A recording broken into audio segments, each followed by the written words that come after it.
ಫಿಲಿಪೈನ್ಸ್ನಲ್ಲಿ military ವಿಮಾನ ಅಪಘಾತಕ್ಕೆ ಈಡಾಗಿ ಅಪಾರ ಸಾವು ನೋವುಗಳು ಸಂಭವಿಸಿದೆ. ವಾಯುಪಡೆಯ C-130 ವಿಮಾನವು ದಕ್ಷಿಣ ಪ್ರಾಂತ್ಯದಲ್ಲಿ ಅಪಘಾತಕ್ಕೆ ಈಡಾಗಿದೆ. 29 ಯೋಧರು ಸಾವನ್ನಪ್ಪಿದ್ದು 17 ಮಂದಿ ಕಣ್ಮರೆಯಾಗಿದ್ದಾರೆ. ದುರ್ಘಟನೆಯಲ್ಲಿ ಬದುಕಿ ಉಳಿದ ಸುಮಾರು 50 ಮಂದಿಯನ್ನ ರಕ್ಷಣೆ ಮಾಡಲಾಗಿದೆ.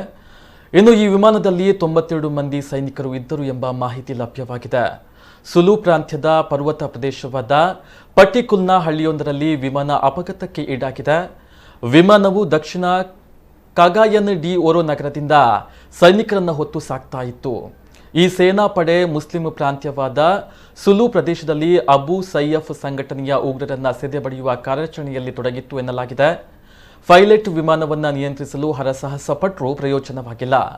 ಸದ್ಯ 50 ಜನರನ್ನ ಆಸ್ಪತ್ರೆಗೆ ರವಾನೆ ಮಾಡಲಾಗಿದ್ದು, ಉಳಿದವರಿಗಾಗಿ ಶೋಧ ಕಾರ್ಯವನ್ನು ನಡೆಸಲಾಗ್ತಾ ಇದೆ ಎಂದು ಅಧಿಕಾರಿಗಳು ತಿಳಿಸಿದ್ದಾರೆ.